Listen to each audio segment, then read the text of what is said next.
You guys are all probably going, huh? What is the common theme between all of these readings, right? What's there?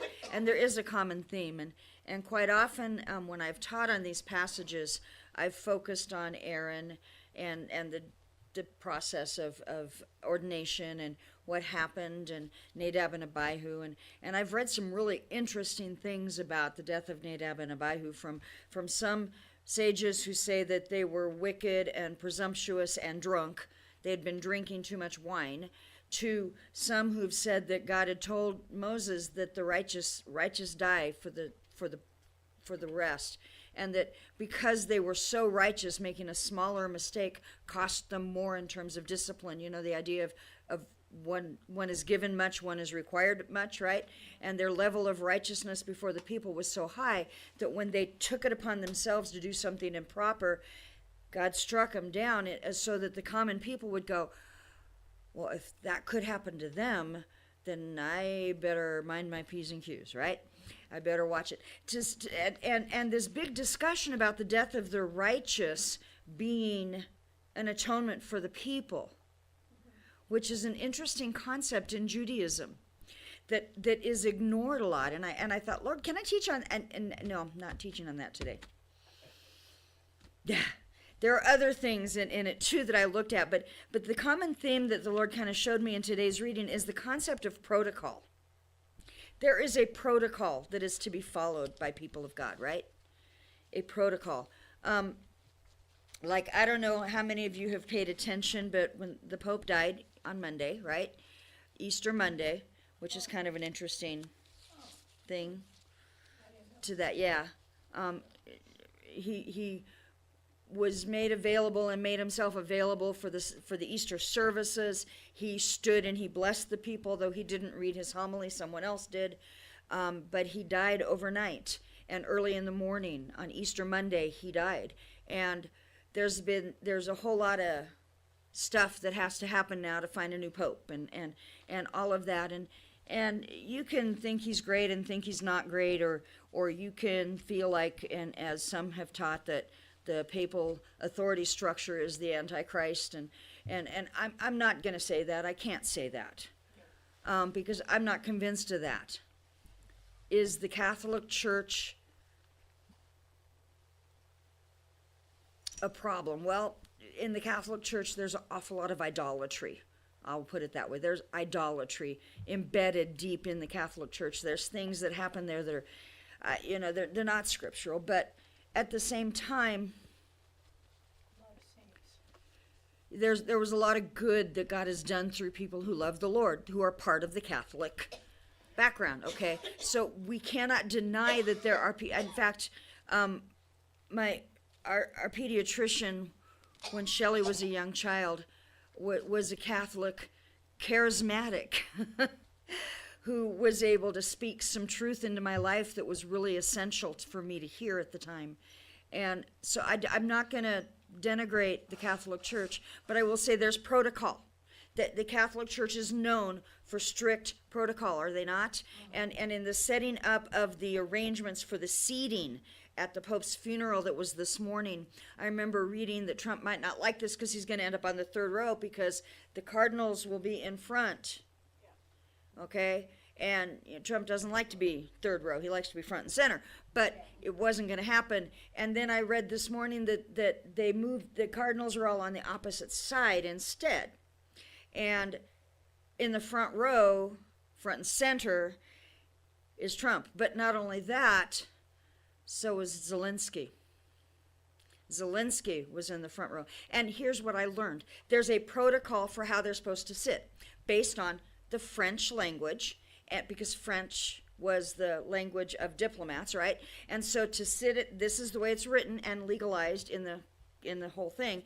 They're supposed to sit according to the name of the country alphabetically as it is presented in French, which, if you started, would put the United States, because we're anyway, it's the French language, not English. But Zelensky, Ukraine, would nowhere near be in the front row, but somehow someone made arrangements and shifted something, and he was given a prime place. They changed protocol. Something was different, which means everybody noticed it. And everybody wants to know what the meaning is, and there's going to be discussions on it probably for a couple weeks. But the point is that there is protocol, and it's proper protocol. And when you're in the house of a king, when you're in the house of the Pope, when you're in certain places, there's protocol that you follow. And you follow it out of respect for the place that you are, right? There's protocol in God's kingdom. There's protocol. And I remember one of the things that moved me, pushed me into the Messianic and into the studying of the Torah in a different way was when God kind of pushed on me, it's time to learn the protocol of the kingdom. Quit being a child.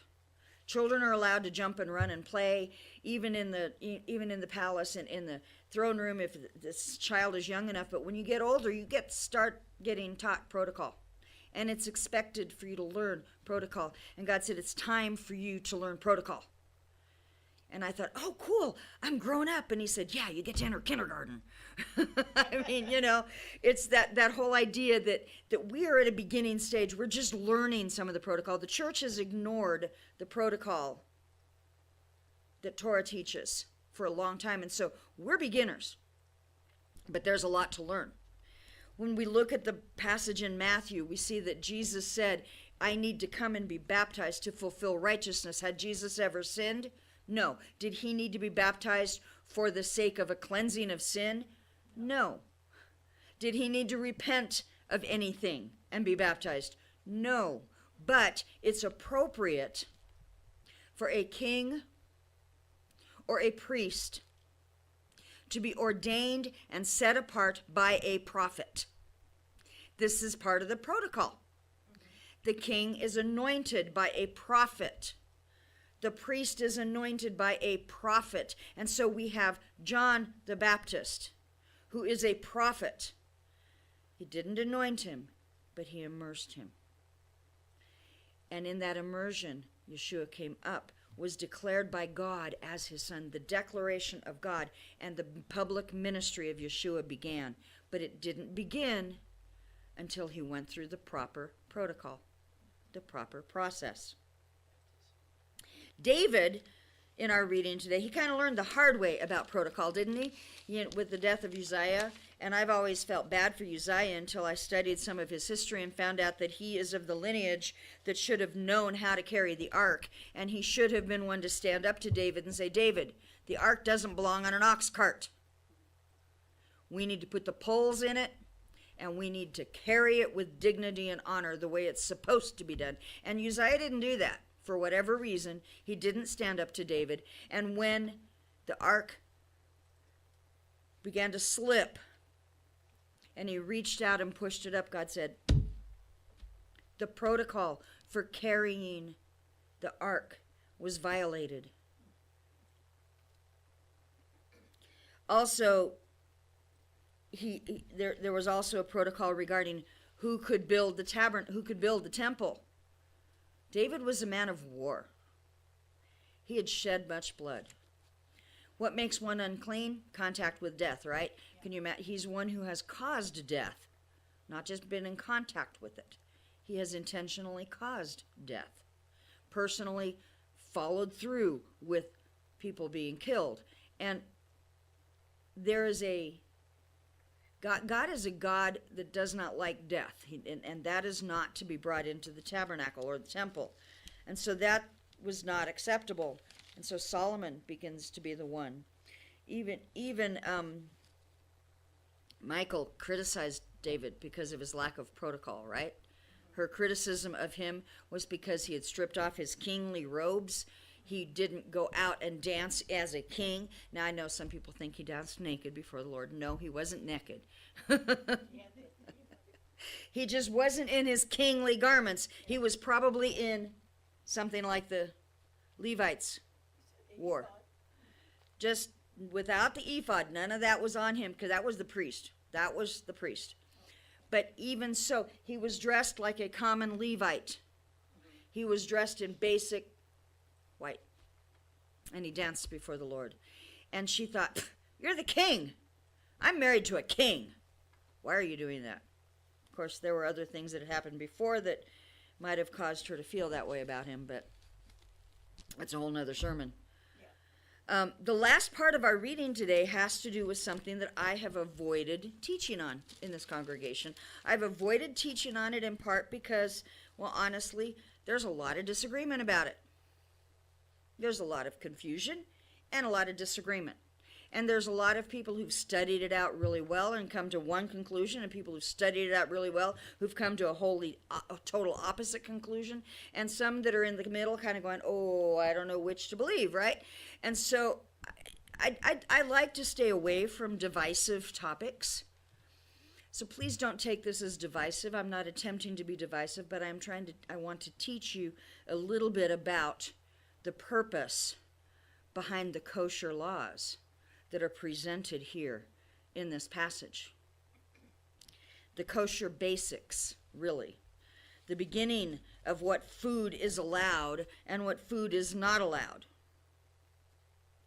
A lot of our prior readings in Torah have had to do with our behavior, personally and corporately. You know, thou shalt not kill, thou shalt not do this, thou shalt not do that. Those are all corporate, community rules and regulations. There's other things that are more specific and personal.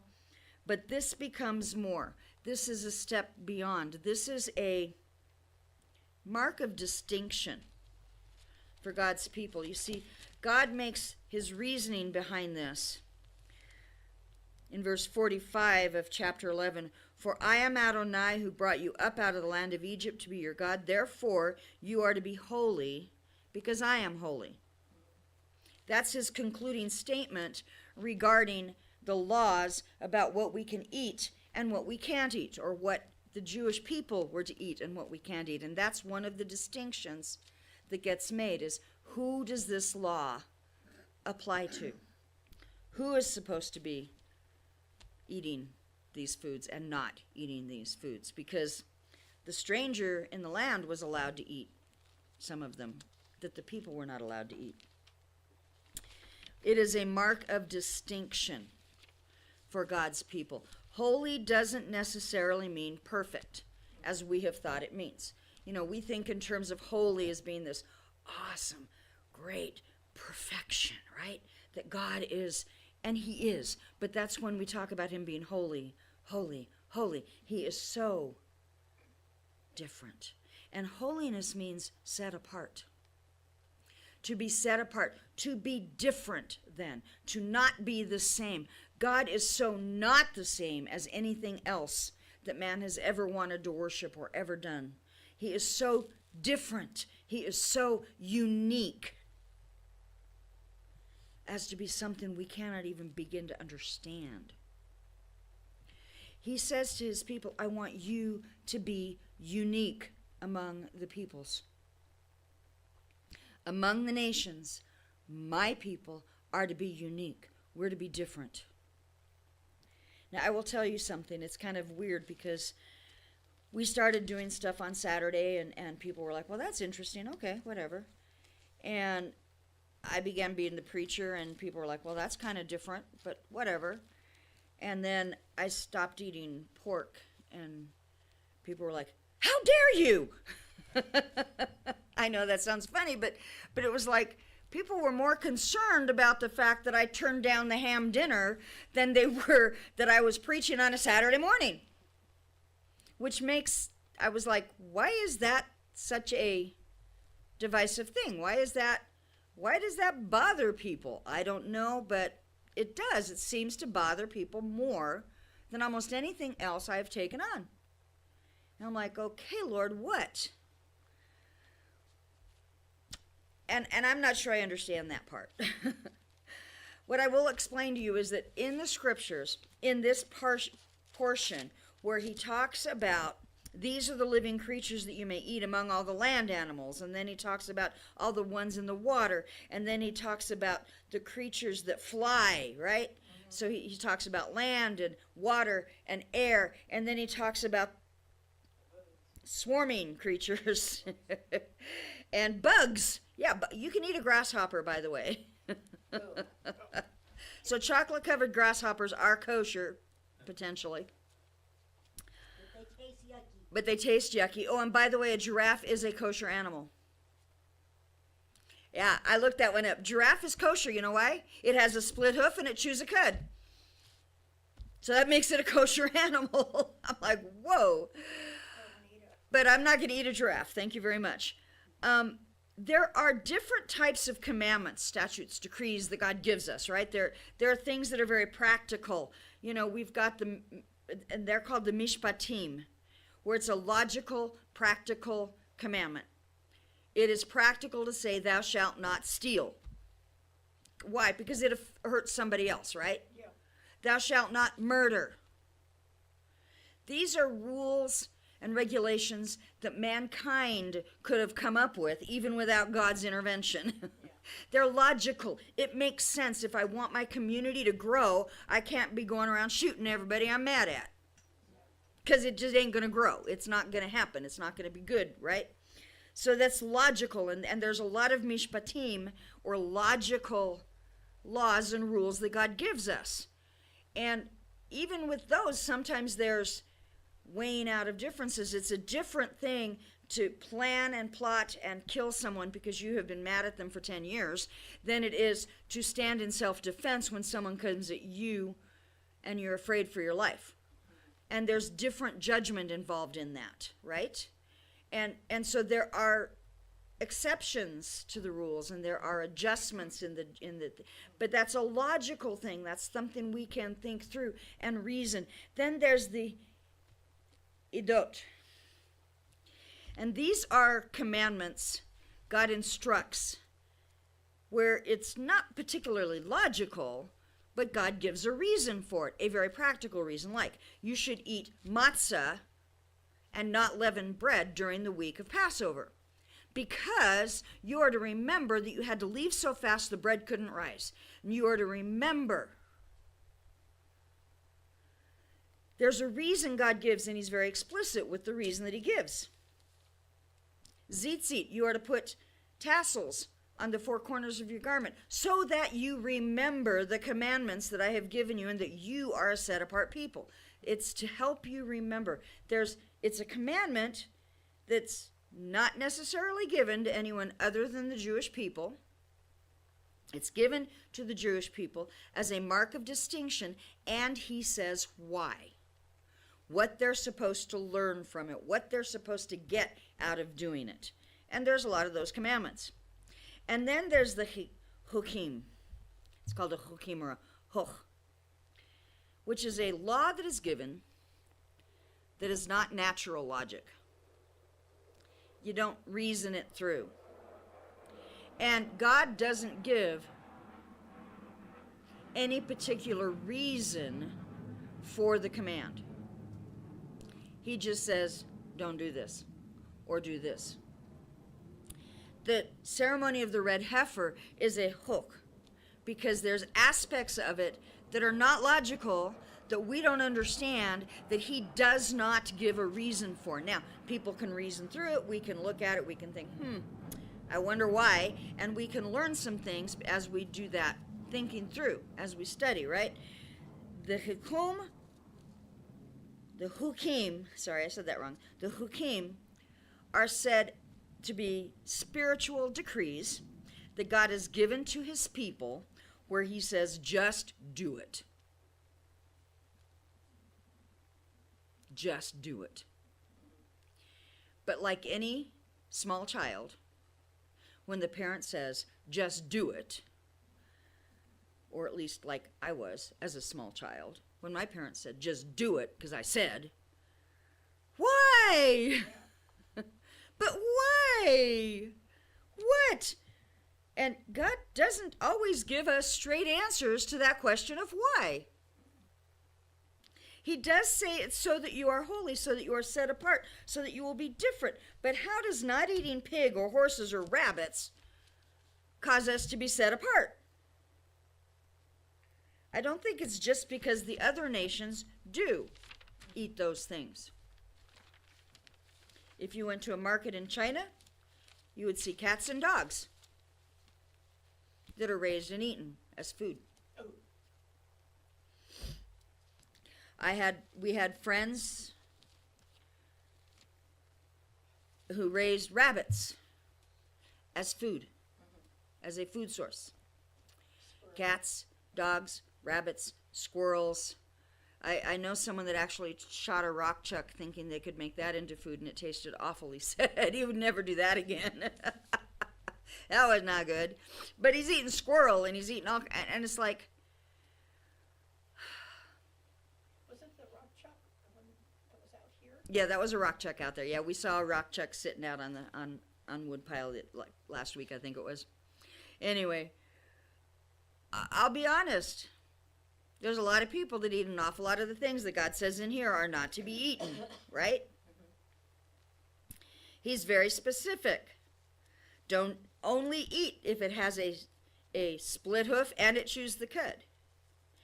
It even specifically names an animal that is different because it may have a split hoof, but it does not chew the cud, and that is the pig, right? He names it.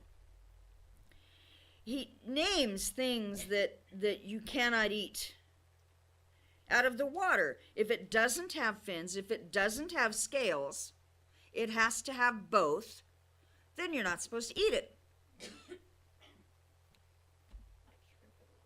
Like shrimp and lobster, oysters, catfish. Yeah. He says, don't eat those things. But he doesn't tell us why. He just says, don't. The difference between tahor, which is clean, permissible, fit to be eaten. And in a sense, maybe we should say it's fit for food as opposed to clean or unclean, because, a pig can be pretty clean. Pigs don't necessarily like being dirty. They don't. They wallow in the mud to stay cool because they don't have sweat glands. So that's their way of keeping their body temperature down. But they can be very clean, but they are still not permissible for food, according to this. The tahor, fit for food. Tameh, forbidden, unfit for food. Between the land animals, the fish, the birds, and the insects. And it's not a health food choice.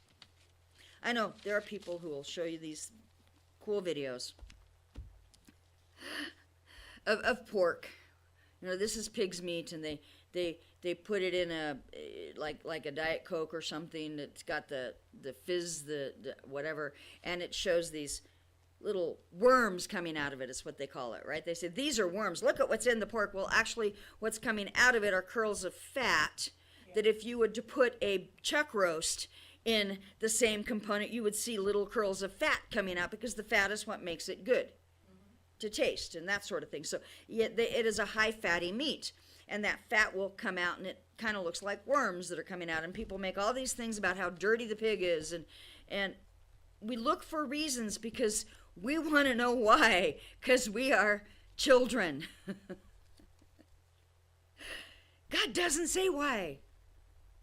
And it can't be because pork went bad quicker than other meat, because honestly, technically, it doesn't go bad any faster than beef in the desert when you're wandering around, okay?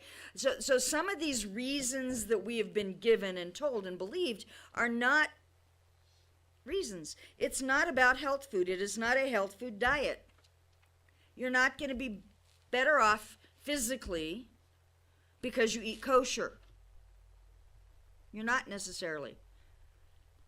That's not what it's about. I think it's because pigs are really smart. She thinks it's because pigs are really smart. And actually, that's true. Pigs, like dogs, are very, very smart. Their IQ, their intelligence, their ability to learn commands and language equals that of like a 2-year-old or a 3-year-old. 3 or 4-year-old. Yeah. But they also sing lullabies to their babies. They sing lullabies to their babies. She studied up on the animals because she just thinks they're so adorable. But also, cows can die from loneliness, so... Cows can die from loneliness. So yeah, I mean, but here's the thing. What is, instead of asking God why, rabbis say, just say yes. We don't say, I don't eat pork because it's disgusting. The answer is actually, I would love a good pork chop. They're good. But God said not to, so I'm chosen to obey that command. I'm choosing to obey that command. But what they'll say is that there's this spiritual message. Maybe there's a lesson to be involved. Maybe there's something we're supposed to learn beyond just the why, but what is it about these animals? What is it about these things? And as I was thinking about it, I told Craig this week, I just keep coming, and I told Janie this, I just keep coming up with this concept. You are what you eat. You know, and they tell us that in diet classes. You are what you eat. You are what you eat. And if you eat high-fat foods, you're going to be fat like me, because I like high-fat foods and sugars and breads and all those things that, you know, put on weight.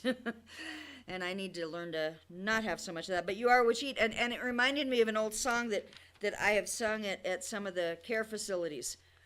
And some of you are going to recognize this. Would you like to swing on a star, carry moonbeams home in a jar, and be better off than you are? Or would you rather be a mule? A mule is an animal with long funny ears, kicks up at everything he hears. His back is brawny, his brain is weak. He's just plain stupid with a stubborn streak. And by the way, if you hate to go to school, you might grow up to be a mule. I mean, and there's a whole series of these where in this song they compare characteristics of animals to the ways people behave. And that is exactly what the sages do in studying through what foods we can eat and what foods we're not supposed to eat. They look at the characteristics of the animals.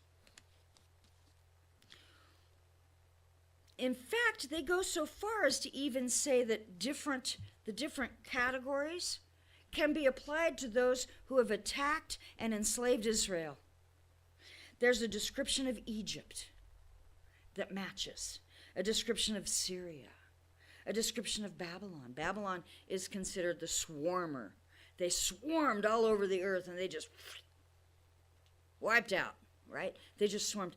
Rome is the one that is specifically mentioned as comparing to the swine or the pig. One of the reasons they hated the pigs so much in Jesus' time, they were living under Roman rule, and there was already comparisons going on in this mode. And why the swine? Why Rome would be like the swine? Well, because, you know, like when the swine is lying down and he puts out his hoofs, he looks good, right? He's got a split hoof. The external looks good. But that which is inside, the chewing of the cud, is not there. The swine looks good on the surface, but underneath. And they said this. When the swine is laying down, it puts out his hoofs as if to say, I am clean. So does the wicked state, rob and oppress, yet pretend to be executing justice. Pax Romana, peace for Rome, really only applied if you were Roman. But they presented themselves as being for justice. For justice. Well, they crucified half of the people in Israel because they looked wrong or because they didn't get out of the way or because they were starving and they stole a loaf of bread.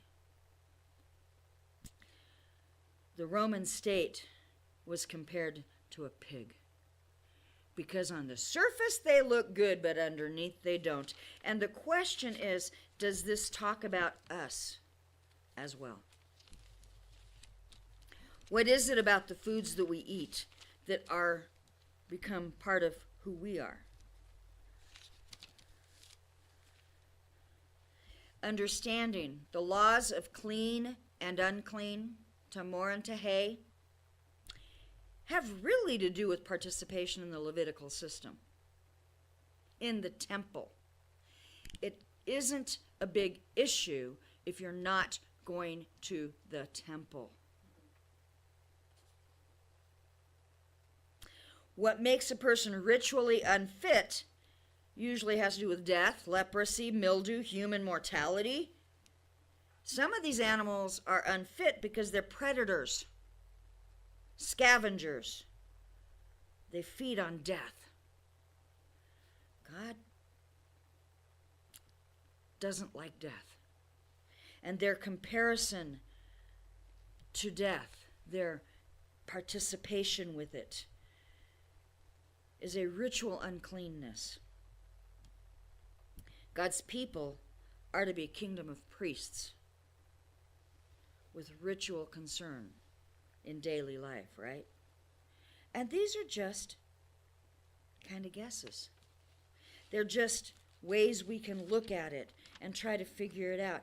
And I want us to understand something. We can read Leviticus 11 and say this animal is unclean and this animal is unclean and that animal is unclean, and it's called biblically kosher. But it is not, does not begin to cover what it is to truly be kosher. It's just a beginning. Because to be kosher, according to standards of Jewish law, involves a whole lot more. It involves the care of the animal prior to slaughter. It involves the method of killing. It involves how it's butchered. It involves whether or not the animal has had contact with something unclean. It involves the separating of milk and meat. And I know I've taught on that before, the idea that milk is a source of life and meat comes from death. And so mixing life and death together is something that is not kosher. It is not appropriate. And the question that, of course, comes to mind for most people is, do all of these things apply to a Gentile who is a believer? Right? We are Gentiles. We are not Jewish. And I try to let people know that as a congregation, we are a group mostly of Gentiles who have come before God and want to worship Him, understanding Him better from the feasts and the festivals, from what He has set down in Torah. We are not a synagogue. We don't follow traditional synagogue style. We follow traditional synagogue readings, but our worship style is not traditional synagogue. We've got bits and pieces, but we do things that are not going to be found in a synagogue. You will not find a single synagogue on earth that lights candles in a menorah on Shabbat. It doesn't happen. But we do that as part of our worship before God. The question is, how much of all these things apply to us as Gentiles? I'm going to go to Acts chapter 15.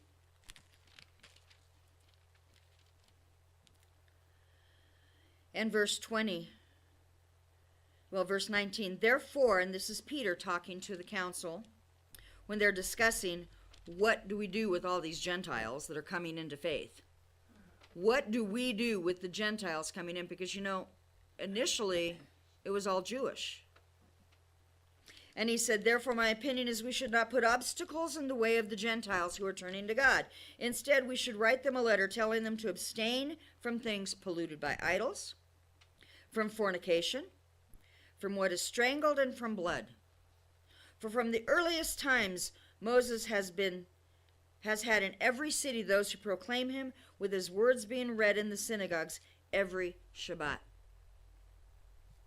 Many people have read that and said, okay, there's a basic beginning point here. Stay away from anything that has been polluted by idolatry. Stay away from anything that's strangled, because that means the blood hasn't been taken out. And don't use the blood in your cooking, which some cultures do and have done. And flee fornication. And the way they wrote the letter was to abstain from everything sacrificed to idols, from blood, from things strangled, and from fornication. If you keep yourselves from these things, you will be doing well. And they say, but then it said, Peter said, but go to the synagogue and learn more. And some believe that that means we are to learn kosher and follow kosher. Chapter 21, verse 25, when Paul has gone back to Jerusalem, and Paul is preparing to offer sacrifices at the temple. Sacrificial system was not done away with. This was to complete a vow. Would have been a peace offering. When Saul was going in 21, verse 25, as they're explaining to Paul, this is what we want you to do to take care of the rumors about you and to show that you yourself stay in line and keep Torah. You, Paul, have been keeping kosher. You, Paul, have been doing the things that you're supposed to do. But in regard to the Gentiles who trust in Yeshua, we all joined in writing them a letter for our decision. They should abstain from what had been sacrificed to idols, from blood and what is strangled, and from fornication. End of the discussion. The next day, Shaul took the men and purified himself along with them and entered the temple to give notice of the completion of their purification, to do the offering that he needed to do, the sacrifice that he wanted to do. So some really firmly believe that all a Gentile needs to be concerned about is food not contaminated by idols, food without blood, can't be strangled, and we ourselves need to keep ourselves from immorality, right? Mm-hmm. Those are the basics. Those were the basics of table fellowship in the early church, in the early congregations of Yeshua followers. You see, a Jew could not sit at a table with someone who is serving food that has been offered to an idol. So if you want to sit and have fellowship together, eat around the table together, don't get your meat in the market where it's been sacrificed to offered to an idol first. For table fellowship, to be able to be next to someone, no fornication, no strangled, no blood. These were basics. Here in our congregation, as we do fellowship meals, like we have one scheduled today, and you're all welcome to stay. I think we have chicken soup back there with some cheese and some crackers, and we have a nice chocolate cake for afterwards. And yeah, good stuff. And some cookies and yeah. For our fellowship here, we try to stick to what is biblically kosher in chapter 11. We ask people not to bring pork, not to bring shellfish, not to bring something that's listed in here, okay? Don't bring a rabbit for our meal. And that's what our fellowship has stuck with. Some of us apply that in our homes, but not everybody does. Some believe that the Leviticus instructions here are specifically made and given to set Jewish identity. And as Gentiles, Paul said, we don't have to become Jews. The markers of Jewish identity are not put on the Gentiles who came to faith. And yet, what I find is that some of these things that are even markers for Jewish identity help us in our worship of God, help us in our daily life, help us to be more like what we believe God wants us to be. No, we don't have to become Jews. We don't have to enforce kosher, and especially all the additional stuff beyond this. We do mix milk and meat. But at the same time, we don't want this to be a way of alienating people.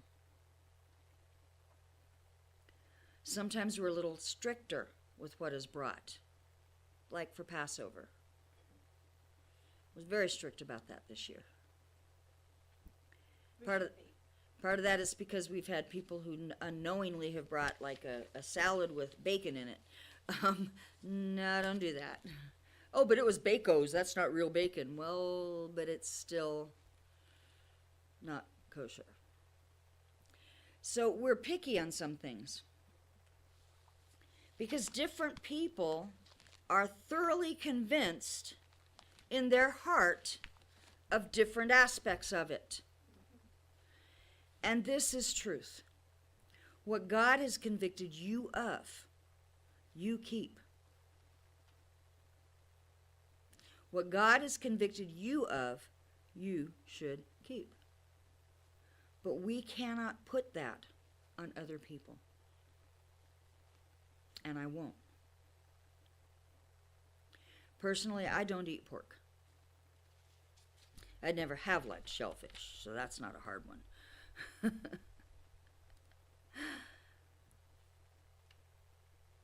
But my reason behind it has more to do with some things I learned that God showed me later. Not because I believe I have to follow these basic commandments that were given to Israel as a nation to set them apart as different from those around them. And yet, as followers of Yeshua, we should be different from those around us. We should be. But it doesn't always have to be in what you eat and don't eat. It should be in your behavior, the way you love others, the way you care for your neighbor, the way you help people who need help. That needs to be our focus. Jesus didn't say they'll know you're my disciples by whether or not you eat kosher. He said they will know you're my disciples by how you love one another. And so let us love. And let us focus on that. But we can still learn. We can still look at those things and say, you know what, I don't want to be a mule. I don't want to be stubborn and stupid. I want to be more responsive to God. I don't want to be like the pig, where outwardly I look good and I make people think I'm okay, when inwardly I am not. God says his people are like sheep, and we are to follow him who is our shepherd. The people of God are spoken of as fish, with the fins that guide them and allow them to go upstream, and scales that protect them from that which comes against them in the water. And needing to be in the water, which is likened unto the Word of God and the Spirit of God. There are aspects of those things which are clean and unclean that we can look at and say, am I like that or am I like this? Do I focus on life? Do I focus on love? Do I focus on what God wants me to do and who he wants me to be and how he wants me to behave? Or am I too busy doing what I want to do, the way I want to do it? Am I recognizing the goodness of God in my life? Or am I just being stupid?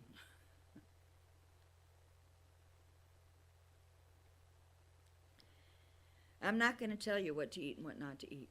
You take that before the Lord.